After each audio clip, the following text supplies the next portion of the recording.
द्रव का प्रसार। ठीक है, पिछली कक्षा में हमने अध्ययन किया ठोस के प्रसार के बारे में, है ना। ठोस में प्रसार कितने प्रकार के होते हैं आपके? 3 प्रकार के बताया गया था। कौन कौन से आपका? उसके लंबाई में प्रसार, उसके आयतन में प्रसार और क्षेत्र में प्रसार। ठीक है, तो 3 प्रकार के प्रसार होता है ठोस में। ठोस में 3 प्रकार के प्रसार इसलिए होते हैं क्योंकि उसका निश्चित आयतन होता है ना, उसका एक निश्चित आकृति होती है इसलिए। ठीक, अब आगे आपका है द्रव में प्रसार। ठीक है, तो द्रव में प्रसार क्या होगा? द्रव की तो निश्चित आकृति होती नहीं है। आकृति होती है क्या? नहीं होती, है ना। जिस पात्र में डालो उसी की आकृति का हो जाता है, इसलिए द्रव की क्या है, कोई निश्चित आकृति नहीं होती। इसलिए उसमें जो क्षेत्रीय प्रसार है और पहला आपका क्या था, रेखीय प्रसार है, ये दोनों परिलक्षित नहीं होते। ठीक है, तो थर्ड कौन सा बचता है आपका? आयतन प्रसार। तो जो आप द्रव है उसको यदि गर्म करते हैं तो उसको में किस में प्रसार होगा? आपके आयतन में प्रसार होगा। ठीक है, तो द्रव में हम किसका अध्ययन करेंगे? आयतन में प्रसार का। ठीक, तो द्रव में भी आपका जैसे किसी अपन गर्म करते हैं, किसी जैसे पानी को गर्म किया, पानी के लिए एक पात्र लिए, उसमें डाल के आप क्या करोगे? पानी डालोगे उसमें और उसके बाद उसको गर्म करते हैं। ठीक है, तो उसके कारण केवल उसके पानी में, जैसे पानी को गर्म कर रहे हैं या पानी को ऊष्मा दे रहे हैं, तो केवल उस पानी में प्रसार नहीं होगा, साथ साथ आपका बर्तन भी तो गर्म हो रहा है ना। बर्तन गर्म होगा तो जाहिर सी बात है थोड़ा ना थोड़ा तो उसमें भी प्रसार होगा। ठीक है, तो एक तो उसमें बर्तन में प्रसार हो रहा है और दूसरा आपका किस में प्रसार हो रहा है? द्रव में प्रसार हो रहा है। ठीक है, तो इसके कारण उसका जो आयतन है उसमें मान में थोड़ा परिवर्तन होगा। ठीक है, तो इस आधार पर द्रव के प्रसार को 2 भागों में बांटा गया है। पहला है आपका आभासी प्रसार, आभासी प्रसार, और दूसरा है आपका वास्तविक प्रसार, वास्तविक प्रसार। ठीक है, 2 प्रकार के प्रसार हो गए, पहला आभासी प्रसार और दूसरा आपका वास्तविक प्रसार। ठीक है, तो आभासी प्रसार का मतलब क्या हुआ? जैसे आपने बर्तन में, मैंने क्या एग्जाम्पल बताया, बर्तन में अपन पानी ले रहे हैं। ठीक है, तो पानी को जब गर्म करते हैं तो बर्तन भी गर्म हो रहा है, तो बर्तन में पहले प्रसार होगा। बर्तन पहले उसके संपर्क में है ऊष्मा के, इसलिए बर्तन में पहले प्रसार हुआ, फिर वो ऊष्मा किसको दी गई? द्रव, तो द्रव में बाद में प्रसार हुआ। ठीक है, तो यदि बर्तन के प्रसार को छोड़ दें, जो द्रव में प्रसार हो रहा है वो आपका क्या है? आभासी प्रसार। ठीक है, और दूसरा आपका क्या है? वास्तविक प्रसार। उसके आयतन में जो वास्तविक प्रसार हो रहा है उसका मतलब है कि आपका बर्तन में प्रसार प्लस आपका द्रव में प्रसार, दोनों को लेंगे। ठीक है, तब आपका क्या निकलेगा? वास्तविक प्रसार। ठीक है, तो ये 2 भाग हैं, आभासी प्रसार और वास्तविक प्रसार। इसके लिए हम एक पात्र ले सकते हैं, है ना। जैसे कि आपका एक, मान लीजिए आपके पास एक गोल पेंदी का कांच का पात्र है, इस प्रकार से। ठीक है, इसमें अपन द्रव कुछ भी डाल दिए, यहाँ पर कार्क है, एक कांच की नली द्रव के संपर्क में है,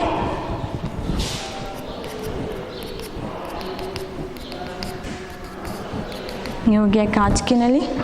ठीक है,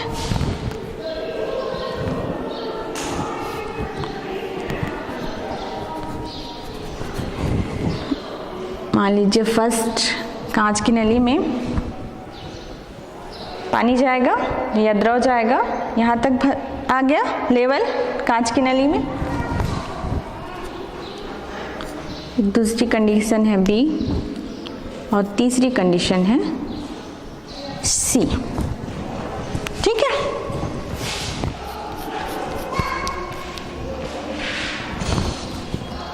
ठीक 3 कंडीशन के बारे में बताया गया है, इसी से निकालेंगे। जैसे कि हम इसको उष्मा दे रहे हैं, गर्म कर रहे हैं इस पात्र को जिसमें जल या आपका द्रव, कोई भी द्रव रखा हुआ है, ठीक है। इसको गर्म करेंगे तो सबसे पहले आपका जो पात्र है वो गर्म होगा, पात्र गर्म हुआ जिसके कारण इसमें प्रसार होगा, ठीक है। इसमें प्रसार होने के कारण जैसे पहले आपका पानी का या द्रव का लेवल कहाँ तक था, ए तक था, ठीक है। तो आपका जैसे पहले इतना था, आपका बर्तन इतना था, थोड़ा सा प्रसारित हुआ तो लेवल क्या हो जाएगा, डाउन हो जाएगा द्रव का, ठीक है। तो मान लीजिए वो कहाँ तक आ गया, बी तक आ गया, ठीक है। तो ये किसके कारण हुआ, बर्तन में प्रसार के कारण आपका पानी का या द्रव का लेवल कहाँ तक डाउन हो गया, बी तक, ठीक है। उसके बाद पुनः हम क्या दे रहे हैं, उष्मा दे रहे हैं कंटिन्यू, तो उसके कारण अब द्रव में प्रसार होगा, ठीक है। तो पुनः क्या हो जाएगा, यहाँ से द्रव प्रसारित होने लगेगा, ठीक है। उसके आयतन में प्रसार होगा जिसके कारण उसका लेवल कहाँ तक चला जाएगा, सी तक चला जाएगा, ठीक है।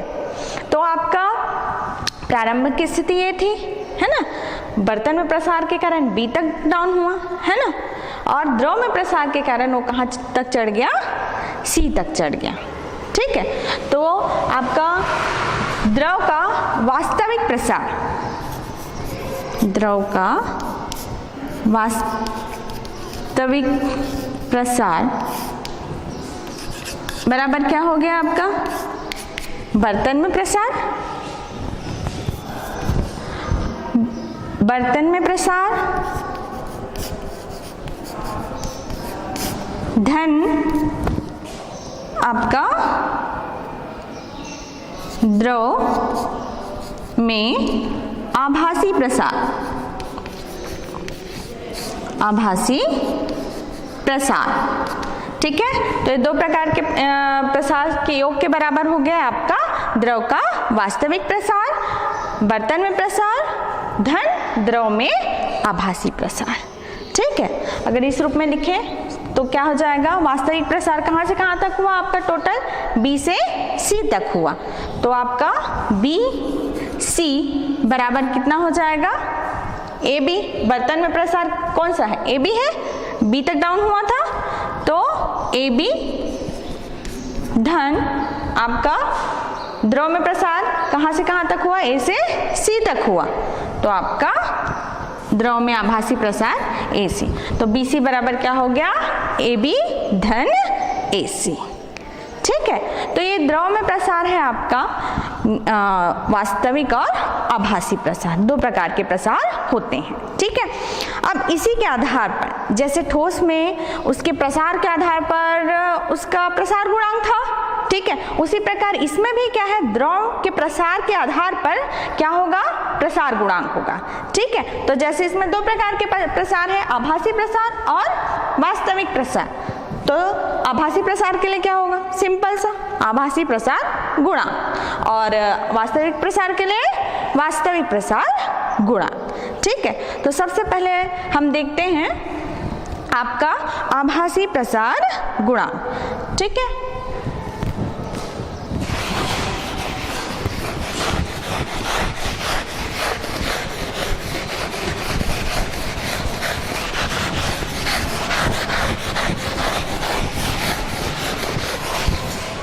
सबसे पहला है आपका आभासी प्रसार गुणांक।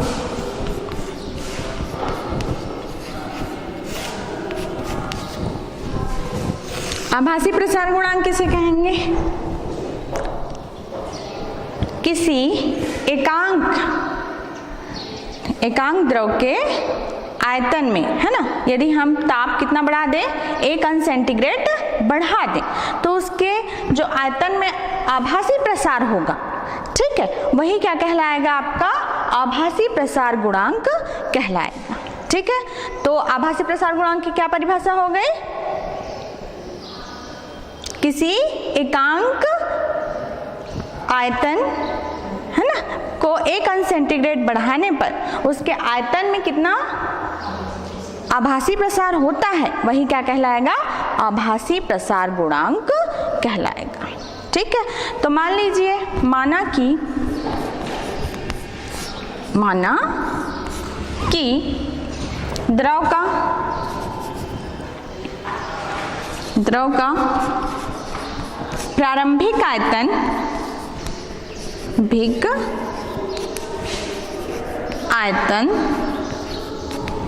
V है डेल टी ताप में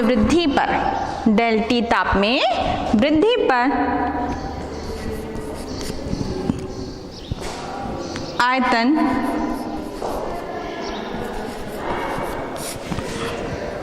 डेल वी ए हो जाता है। डेल वी ए, यहाँ पर ए लिया गया है, ये किसको बता रहा है? आभासी का संकेत है, ठीक है। तो डेल वी ए हो जाता है, तो इस आधार पर क्या हो जाएगा आपका आभासी प्रसार गुणांक कैसे निकलेगा?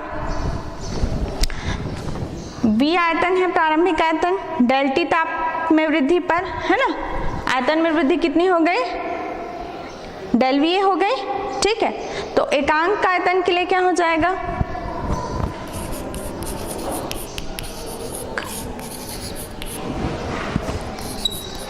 एकांक आयतन के ताप को डेल 1 अंश सेंटीग्रेड बढ़ाने पर आयतन वृद्धि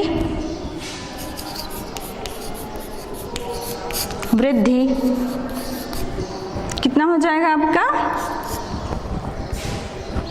डेल वी ए बटा V इंटू डेल टी, ठीक है। तो ये हो गया। इसको आयतन आपका ये कौन सा है? द्रव में आयतन प्रसार है ना। ठोस के लिए हमने क्या संकेत लिया था? गामा लिया था, ठीक है। तो इसके लिए भी अब हम क्या लेंगे? गामा ही, क्योंकि ये भी आयतन ही है, आयतन में प्रसार हो रहा है, इसलिए ये भी क्या है? गामा से ही डिनोट करेंगे। तो यहाँ क्या हो जाएगा? गामा, और चूंकि आभासी प्रसार हो रहा है तो उसके लिए संकेत ए। तो गामा ए इक्वल टू क्या हो गया? Del V A upon V into del T. ये हो गया सूत्र आपका आभासी प्रसार गुणांक का। गामा ए को क्या कहते हैं? आभासी प्रसार गुणांक कहते हैं, ठीक है। अगला है आपका वास्तविक प्रसार गुणांक।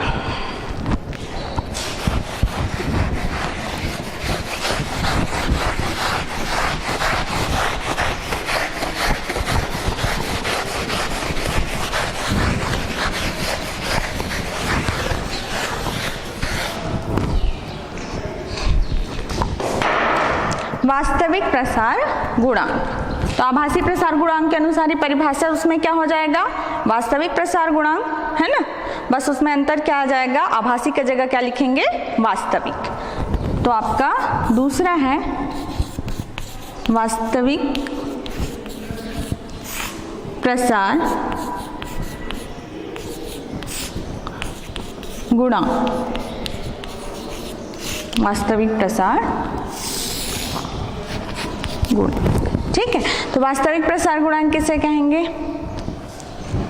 क्या होगा वास्तविक प्रसार गुणांक? जैसे आभासी प्रसार गुणांक था वैसे ही क्या होगा आपका वास्तविक प्रसार गुणांक। तो वास्तविक प्रसार गुणांक के लिए परिभाषा हो जाएगी आपका एकांक आयतन के ताप को 1 अंश सेंटीग्रेड बढ़ाने पर जो उसके या द्रव के आयतन में क्या कौन सा प्रसार होता है? आपका वास्तविक प्रसार होता है, वही आपका वास्तविक प्रसार गुणांक कहलाता है, ठीक है। तो क्या हो गई परिभाषा? एकांक आयतन के ताप को 1 अंश सेंटीग्रेड बढ़ाने पर उसके द्रव में वास्तविक प्रसार गुणांक कहलाता है, ठीक है। तो इसके लिए अपन सूत्र की व्युत्पत्ति करते हैं। तो माना कि द्रव का प्रारंभिक आयतन V है, डेल टी ताप देने पर या ताप वृद्धि पर पर द्रव का आयतन डेल वी आर हो जाता है,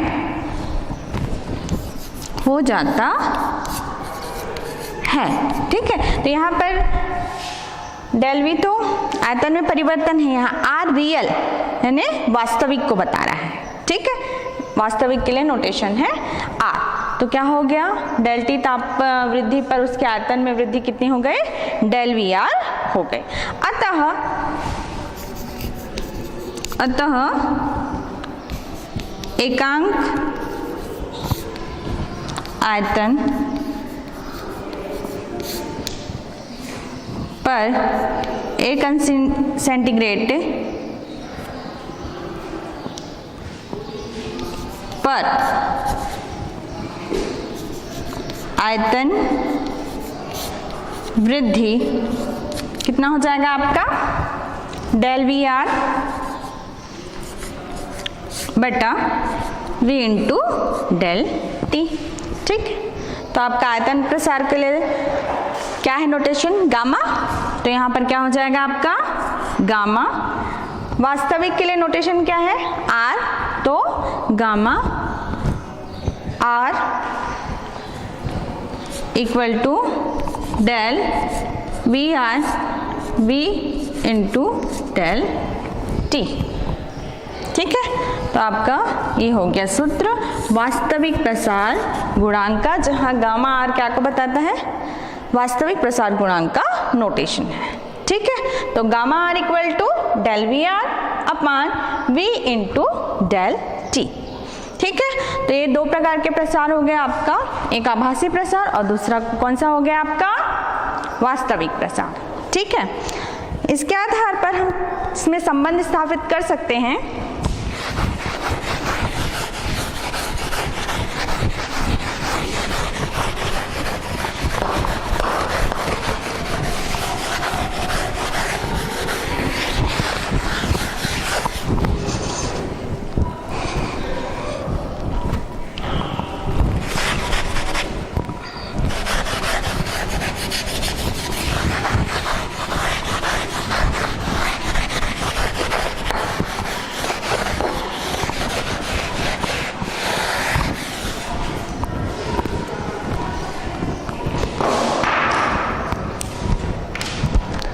जिस प्रकार आपका आभासी प्रसार के लिए सूत्र आपका क्या आया, gamma A equal to del V A upon V into del T, है ना, पहला सूत्र था आपका। दूसरा वास्तविक के लिए क्या आया, gamma R equal to del V R upon V into del T, ये आपका दूसरा समीकरण आ गया, ठीक है।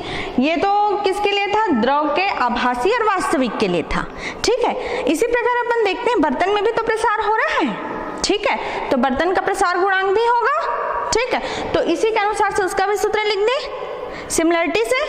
तो क्या हो जाएगा, जैसे कांच का आपका पात्र है तो उसके लिए जी नोटेशन है ना, तो gamma G equal to del V G upon V into del T, ठीक है। सिमिलरिटी से आपका है ना, इसमें क्या जी क्या को बता रहा है, आपका बर्तन को बता रहा है, बर्तन का, और गामा आर बर्तन का प्रसार गुणांक, ठीक है। ये क्या हो गया आपका, द्रव का आभासी प्रसार गुणांक, ठीक है। ये द्रव का वास्तविक प्रसार गुणांक, और ये किसके लिए हो गया, बर्तन के लिए, बर्तन का प्रसार गुणांक, ठीक है। तो इसको एक साइड डेल वी ए को एक साइड और ये वाले जो टर्म्स है उसको एक साइड कर देते हैं, तो आपका क्या हो जाएगा,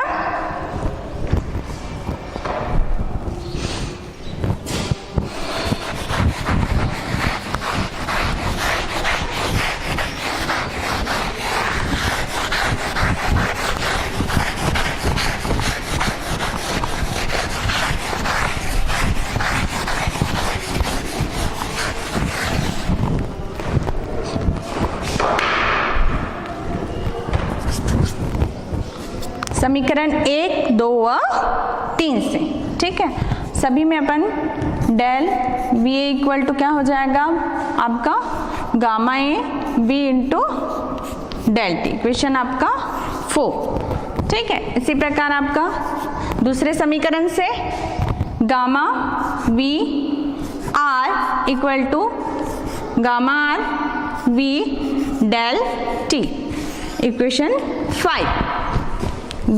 तीसरे समीकरण से gamma V G equal to gamma G V del T, equation 6, ठीक है। तो इस प्रकार हमें 3 समीकरण अन्य प्राप्त हुए, ठीक है।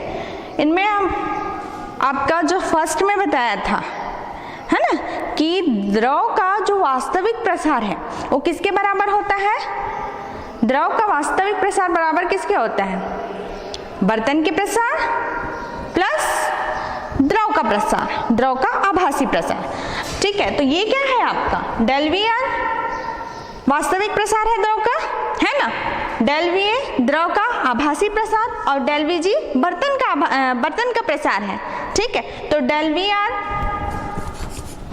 किसके बराबर होगा, डेल वी जी बर्तन का प्रसार धन आपका डेल वी ए द्रव का आभासी प्रसार, ठीक है, इसके बराबर होगा उसी समीकरण से, ठीक। तो आप समीकरण 4, 5, 6 से इसका मान रख सकते हैं, ठीक है। तो डेल वी आर का मान कितना है, gamma R V del T equal to del V G gamma G V del T plus gamma A V del T, ठीक है। अब इसमें सभी में देख रहे हैं वी डेल टी सब में कॉमन है ना, ये जो वी डेल टी है इधर भी इसमें भी है और इसमें भी है, तो इसमें कॉमन ले लेंगे,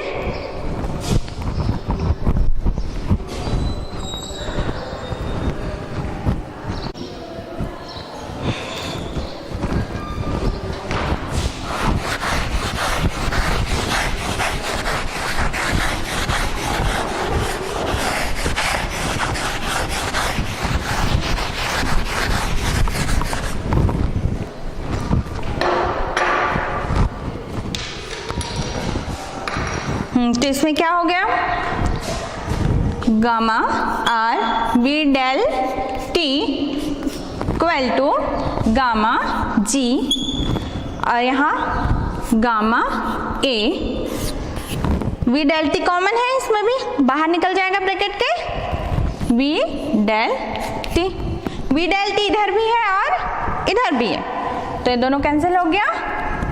तो आपका क्या बचा, gamma R equal to gamma G plus gamma A. तो ये किसमें संबंध आ गया आपका, वास्तविक प्रसार गुणांक, बर्तन का प्रसार गुणांक और आभासी प्रसार गुणांक, तीनों में ये संबंध बताता है, ठीक है। Gamma R equal to gamma G plus gamma A, ठीक है। तो ये हो गया आपका द्रव में प्रसार। आगे है आपका पानी के प्रसार में विलक्षणता, ठीक है।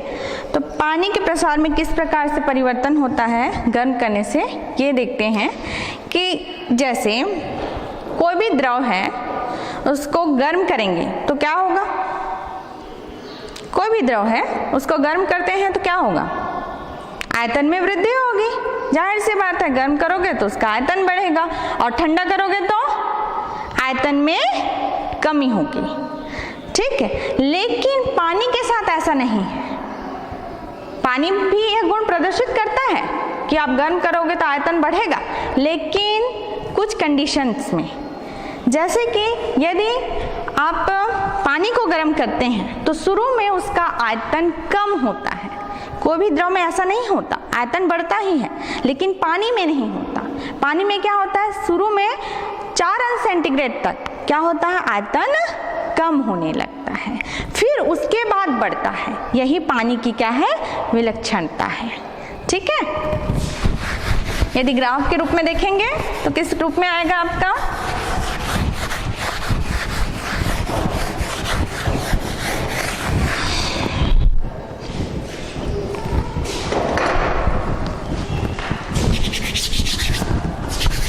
यदि हम ग्राफ प्लॉट करते हैं आपका पानी की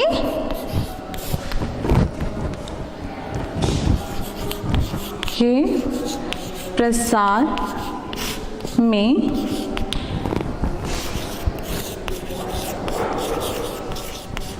क्षमता, ठीक है, इधर ताप ले लिए और इधर हम क्या ले रहे हैं? आयतन।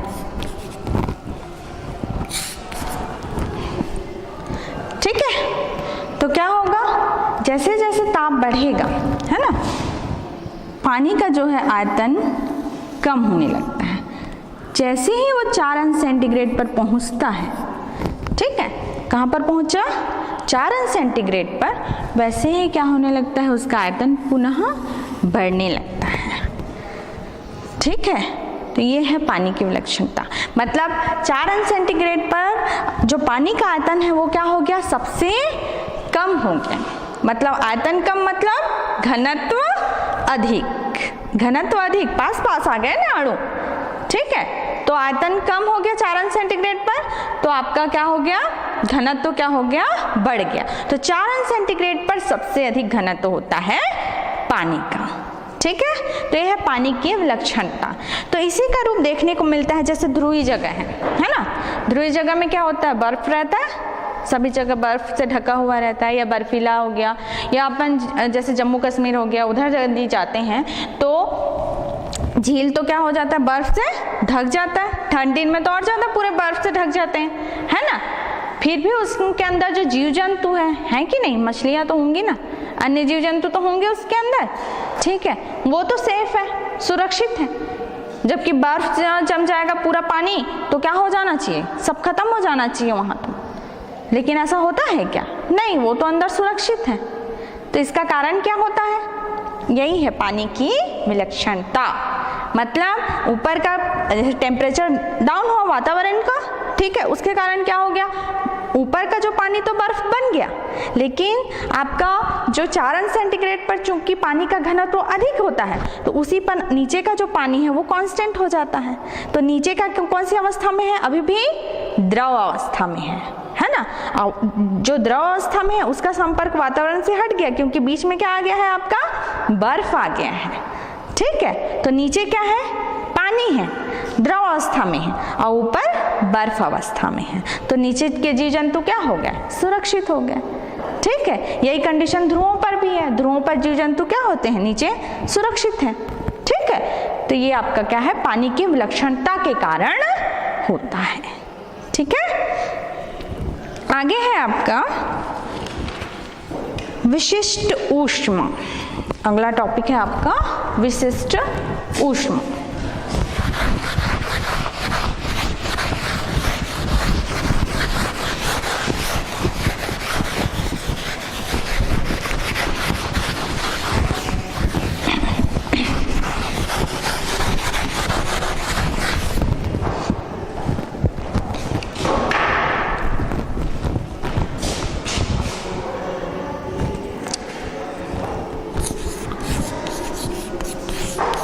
विशिष्ट ऊष्मा। अब विशिष्ट ऊष्मा किसे कहेंगे? ऊष्मा तो पढ़ चुके हो। ऊष्मा क्या है ना। ऊष्मा क्या है? ऊर्जा, है ना, जो गर्माहट का अनुभव देता है। ठीक है, वही क्या है आपका? जो उस किसी भी पदार्थ में गर्माहट या शीतलता का अनुभव हो रहा है, वही क्या है? ऊष्मा है। ठीक है, आगे है आपका विशिष्ट ऊष्मा। विशिष्ट ऊष्मा का मतलब क्या होता है? जैसे हम किसी भी पदार्थ को गर्म करते हैं तो सभी के लिए ऊष्मा की मात्रा बराबर होती है? बराबर होती है? नहीं होती। पानी को एक निश्चित ताप पर गर्म करने के लिए अलग ऊष्मा चाहिए, है ना। कोई जल्दी गर्म हो जाता है, कोई जल्दी मतलब देर से गर्म होता है कि नहीं। ठोस के लिए अलग लागू होता है, द्रव में ही क्या हो जाएगा आपका, पानी के लिए अलग है, तेल के लिए अलग है ना। तो सभी के लिए क्या है, अलग कंडीशंस हैं, ठीक है। जैसे आपको पानी को ही आपको थोड़ा सा आप एक पात्र में ले लिए, इतना सब आपको गर्म करना है तो कम ऊष्मा की मात्रा चाहिए, है ना। और अधिक बहुत सारा एक पूरा गंज पानी को गर्म करना है तो बहुत देर तक गर्म करना पड़ेगा, उसमें क्या है, अधिक ऊष्मा लगेगी, है ना। उसी ये तो एक ही पानी के लिए हो गया। उसी प्रकार आपका क्या है, ताप वृद्धि करना है, ठीक है। आपको अलग अलग ताप देना है, जैसे किसी पदार्थ को कम देर तक गर्म करना है या उसी को अधिक देर तक गर्म करना है, तो कम देर तक गर्म करने के लिए क्या लगेगा, कम ऊष्मा लगेगी, और अधिक देर तक गर्म करने के लिए अधिक ऊष्मा लगेगी, ठीक है। तो दोनों के लिए कंडीशन अलग अलग है, ठीक है। उसी प्रकार पदार्थ की प्रकृति पर भी डिपेंड करता है कि आप किसको गर्म कर रहे हो, ऊष्मा किसको दे रहे हो, द्रव को आप पानी को दे रहे हो, आप तेल को दे रहे हो या अन्य किसी पदार्थ को रहे है ना। तो एक निश्चित ताप तक गर्म कर रहे हो, लेकिन सबके लिए ऊष्मा क्या है, अलग अलग, है ना। तो ये है कि हम किसी भी पदार्थ को गर्म करते हैं तो जो ऊष्मा की मात्रा है वो क्या होती है, अलग अलग होती है, ठीक है। चाहे आप पानी को गर्म करो, द्रव को गर्म करो या अन्य किसी ठोस को गर्म करते हो, किसी के लिए भी क्या है, ऊष्मा की जो मात्रा है एक समान नहीं होती, ठीक है। यही आपको डिफाइन करेगा विशिष्ट ऊष्मा, ठीक है। तो जब भी हम किसी पदार्थ को गर्म करते हैं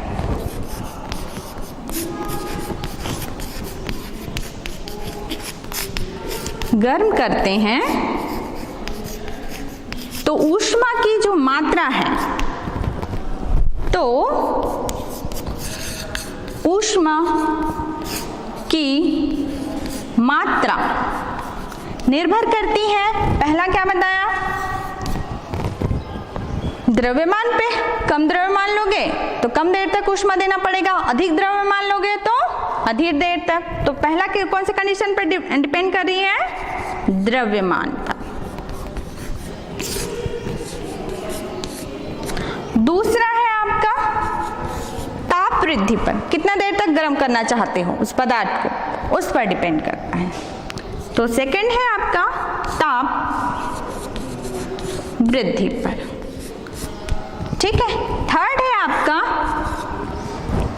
तीसरा है आपका पदार्थ की प्रकृति पर, पदार्थ की प्रकृति पर, ठीक है। तो जो ऊष्मा की मात्रा है तीन चीजों पर निर्भर करती है, द्रव्यमान पर, ताप वृद्धि पर और पदार्थ की प्रकृति पर, ठीक है। तो इसको यदि हम सूत्र के रूप में लिखें तो किस प्रकार हो जाएगा,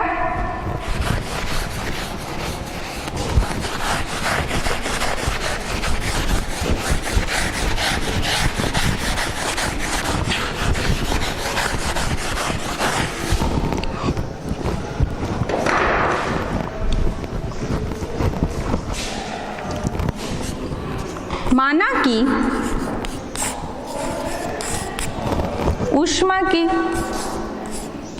ऊष्मा की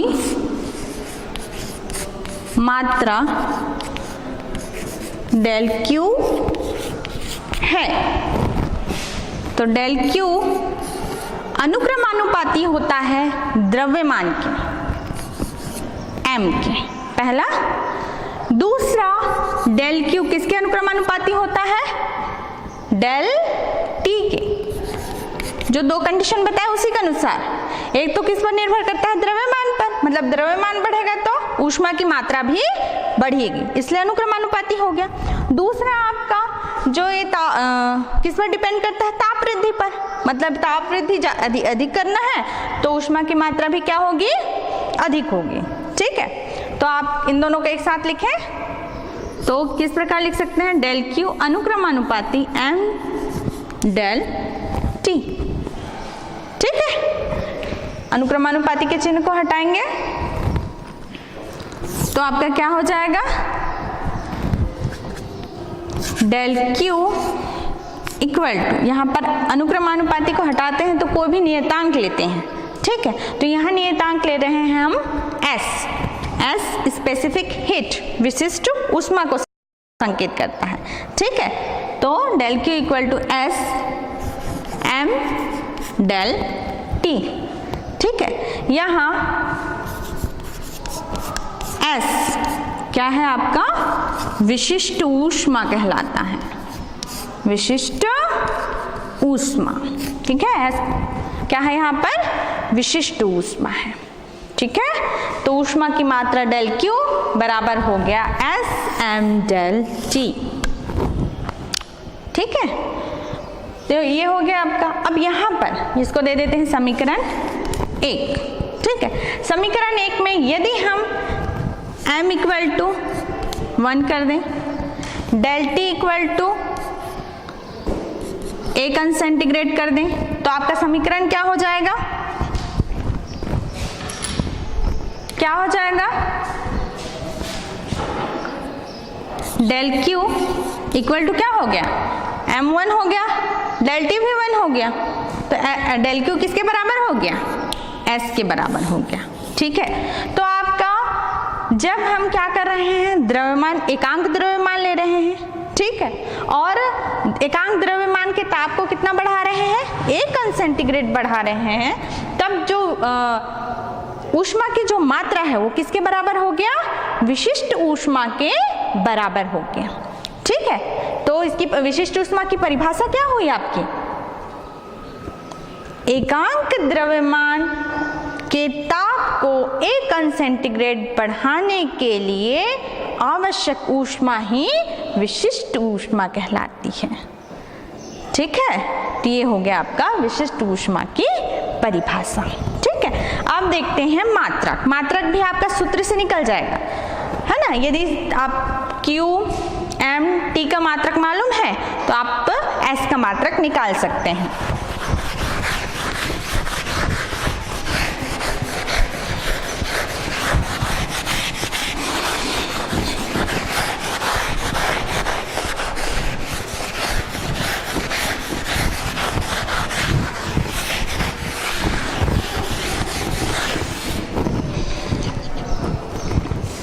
क्या हो जाएगा मात्रक,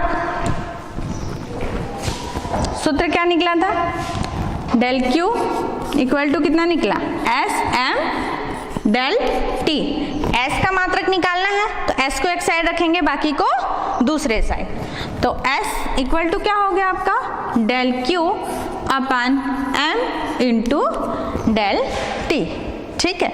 अब यदि हम व्यवहारिक मात्रक लेते हैं, कैलोरी के रूप में लेते हैं, ऊष्मा का 2 मात्रक बताया गया था, एक कैलोरी दूसरा जूल, ठीक है। तो यदि कैलोरी के रूप में लेते हैं तो इसका मात्रक क्या हो जाएगा, विशिष्ट ऊष्मा का मात्रक क्या हो जाएगा, एक तो इसके लिए ऊष्मा के लिए क्या हो गया, कैलोरी, ठीक है।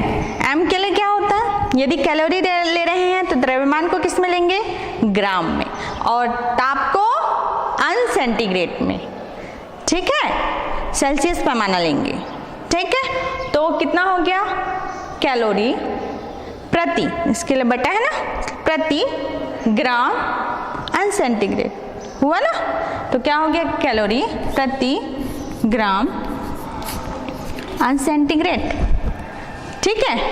और यदि अपन जूल के रूप में लेते हैं तो क्या हो जाएगा, जूल। अब जूल एसआई यूनिट में आप द्रव्यमान को किलोग्राम में लेते हैं, और एसआई यूनिट ताप का केल्विन है, तो क्या हो जाएगा आपका, जूल प्रति किलोग्राम केल्विन, ठीक है। तो आपका क्या हो गया, एसआई मात्रक जूल प्रति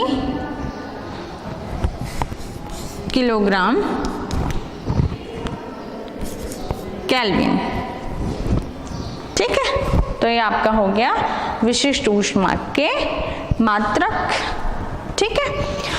अब है विशिष्ट ऊष्मा के कुछ उदाहरण, जैसे कि विशिष्ट ऊष्मा का यदि भौतिक अर्थ देखें तो उसका मतलब ये है कि किसी पदार्थ की यदि विशिष्ट ऊष्मा अधिक है, मतलब वो उसको गर्म होने के लिए अधिक ऊष्मा की जरूरत पड़ती है ना, और ठंडा भी वो क्या है, धीरे धीरे होता है ना, मतलब गर्म भी धीरे धीरे होता है और ठंडा भी धीरे धीरे होता है, ठीक है। और जिसकी विशिष्ट ऊष्मा कम है वो जल्दी गर्म हो जाता है और जल्दी ठंडा हो जाता है, ठीक है। तो पानी की जो विशिष्ट ऊष्मा है वो अधिक होती है। इसी का उपयोग अपन क्या करते हैं, जब पैरों में यदि दर्द है या सूजन है तो एक थैली आती है, उसमें क्या भर देते हैं, पानी को भर देते हैं, है ना, और उसी से क्या करते हैं, सिकाई करते हैं, ठीक है। तो पानी का गुण क्या है, वो देर तक ऊष्मा को अपने अंदर समाहित रखता है और धीरे धीरे ठंडा होता है, तो अधिक समय तक आप सिकाई आराम से कर सकते हैं, ठीक है। इसलिए पानी का यूज करते हैं, ठीक है। अब किसी किसी पदार्थ की क्या होती है, विशिष्ट ऊष्मा कम होती है तो जल्दी गर्म हो जाता है और जल्दी ठंडा हो जाता है, ठीक है। जैसे अपन बोलते हैं ना, रेगिस्तान गर्मी बहुत होती है लेकिन रात को ठंडा हो जाता है, तो रेत क्या हो गया, है ना, गर्मी पाके क्या हो गया, उसका टेम्परेचर जल्दी हाई हो गया, और उसके बाद जब रात हुई तो क्या हो गया, जल्दी ठंडा हो गया, क्योंकि उसकी विशिष्ट ऊष्मा क्या है, कम है, तो जल्दी गर्म भी हो जाएगा और जल्दी ठंडा भी हो जाएगा, ठीक है। तो ये है विशिष्ट ऊष्मा का दैनिक जीवन में उपयोग, ठीक है। आगे है इससे रिलेटेड एक आंकिक उदाहरण, जैसे आपके पास एक उदाहरण है विशिष्ट ऊष्मा के लिए, 10 ग्राम पानी के ताप को 20 अंश सेंटीग्रेड से 50 अंश सेंटीग्रेड करने के लिए कितनी ऊष्मा लगेगी।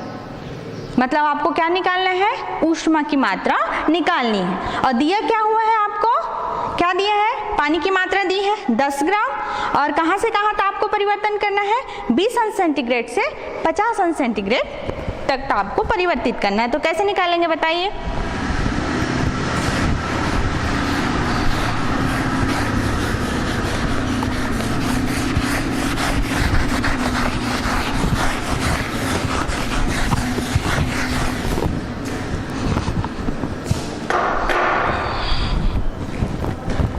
क्या दिया है,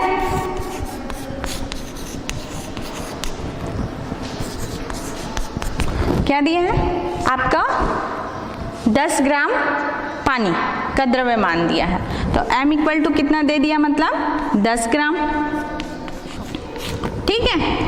ताप वृद्धि कितनी करनी है, 20 अंश सेंटीग्रेड से 50 अंश सेंटीग्रेड, है ना। तो आपका ताप वृद्धि कितना है, डेल्टा इक्वल टू 50 में 20 को घटा दो तो उतनी क्या हो जाएगी, वृद्धि हो जाएगी। प्रारंभिक ताप कितना था, 20 था, और अंतिम ताप क्या है, 50 है। 20 से आपको क्या करना है, उसको 50 करना है, तो ताप वृद्धि कितना हुआ, 50 माइनस 20 इक्वल टू कितना हो गया,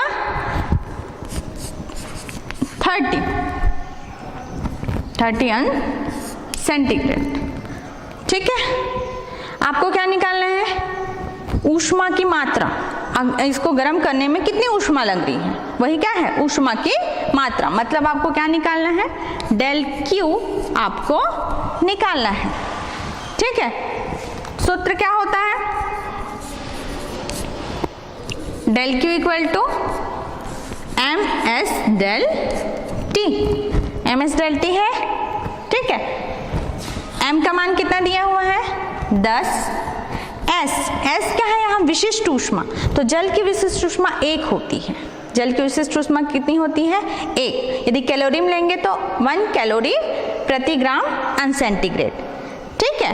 तो आपका यहाँ क्या हो जाएगा, 1 इंटू यहाँ टी कितना है, डेल टी 30, तो 30, तो आपका कितना हो गया, 300, और चूंकि कैलोरी में ले रहे हैं, ग्राम है ना, तो कैलोरी में ले रहे हैं, तो 300 कैलोरी, कितनी कैलोरी, डेल क्यू कितना है यहाँ, 300 कैलोरी, इतनी ऊष्मा की मात्रा की आवश्यकता होगी, ठीक है।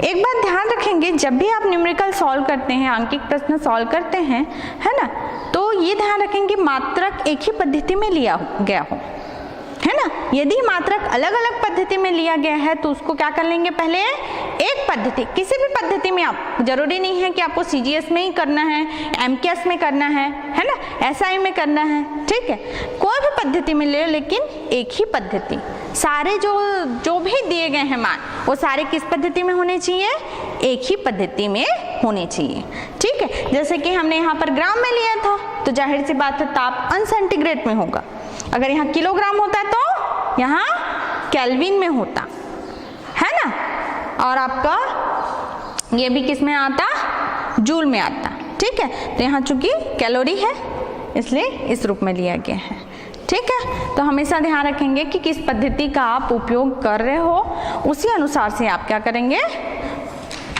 सॉल्व करेंगे क्वेश्चंस को, ठीक है। अभी के लिए इतना ही।